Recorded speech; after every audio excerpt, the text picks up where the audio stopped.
बिस्मिल्लाहिर्रहमानिर्रहीम। शुरू अल्लाह के नाम से जो बड़ा मेहरबान और नहायत रहम करने वाला है। अस्सलामुअलैकुम माय यूट्यूब फैमिली, क्या हाल आप सब लोगों का। उम्मीद है आप सब लोग खैरियत से होंगे, मस्त होंगे और मज़े में होंगे।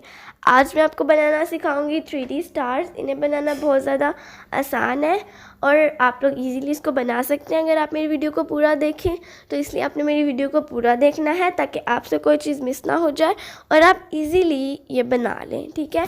और अगर अभी तक आपने मेरे चैनल को सब्सक्राइब नहीं किया तो प्लीज़ मेरे चैनल को सब्सक्राइब करें, बेल आइकन को प्रेस करें, वीडियो को लाइक करें, शेयर करें अपने family members, neighbours and friends के साथ। और साथ ही साथ मुझे कमेंट सेक्शन में बताना मत भूलें कि आपको ये वीडियो कैसी लगी।